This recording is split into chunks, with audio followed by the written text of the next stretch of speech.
Bad work experience. When I was in my later years of high school, I was doing a course for Cert 2 in retail, and one of the units for this course was work experience, where you ask a business if you can work for free in their store to gain experience for your resume. We were told it had to be a business that had a career we were actually interested in, so I chose to do my first work experience at a hair salon. Because back then, I thought cutting people's hair too short and having them lie about liking it would be fun.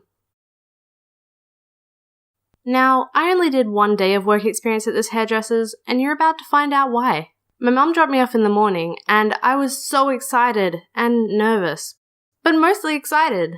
The lady, who for the sake of this video I'll call Susie, was really nice, but unfortunately, Susie expected way too much from a 15-year-old.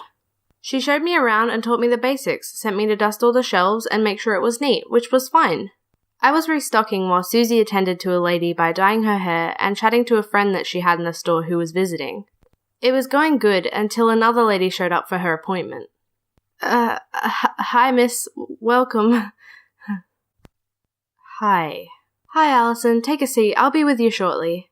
It was an awkward greeting, but not too bad, until Susie called me over and asked me, "Can you go ask Allison if she'd like a coffee? The coffee machine is where I showed you." It can't be that hard to make coffee, right? Hi, sorry, would you like a coffee? Yeah, I'll take a half whole milk, half non-fat, extra hot, no foam latte with 2 sugars, a drop of vanilla, and a tad of caramel. Thanks. What the Okay, fine. What she ordered was probably just a coffee with no milk or something, but this is what it sounded like to my non-coffee drinking ears. I walked out to the back room and just stared at this crazy-looking machine, not even really knowing where the water was supposed to go. And after a good 3 minutes of panicking, I thought to go ask Susie's friend if she knew how to make coffee. And thankfully she did, but by this time I had already forgotten what the lady had asked for. Oh well, at least I didn't have to make it. Now, I barely remember the rest of the day, but what I do remember is Susie had given me a basket of cloths and towels that needed to be put in the washing machine, and, well, that didn't go so great. Okay, it wasn't that bad, but I didn't know how to use a washing machine. I kinda just put the laundry in there and closed the door hoping she wouldn't notice. Yeah, I was so embarrassed after that experience that I refused to go back there. So after that, I had to find a different business to go to, and unfortunately, I couldn't find another hair salon to take me on. So instead, I went to a bowling center. Not exactly the career I wanted, but it's all that I could find. The first week went great, because I didn't go, and I called in sick. The second week went, okay. I showed up, and the lady running the place straight up sent me to the back to start food prep for that day and the next. She grabbed the bread, butter, and sprinkles and asked me to start making fairy bread. Look, if you don't know what fairy bread is, you're missing out. And then left me with some guy who was washing dishes and didn't even glance in my direction. So here's the thing. She didn't ask me to wash my hands. I was prepping food and I wasn't told to wash my hands. I obviously did though. Or maybe I didn't. You'll never know.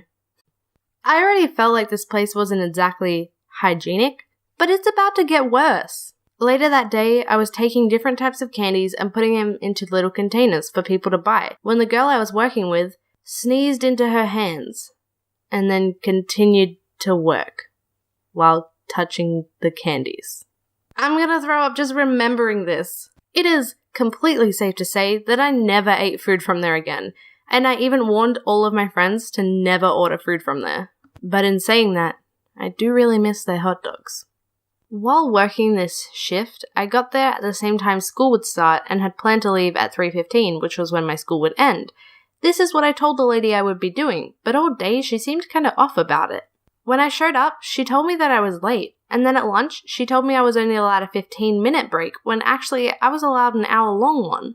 So when it came time to leave, she tried to hold me back, and I kinda just politely said no.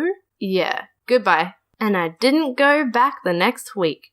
The bowling center actually called my class leader and told them that they didn't want me to come back, and I was fine with that. So after all this, I still needed to do a few more weeks of work experience, and the only place that I could find that would take me on was my parents.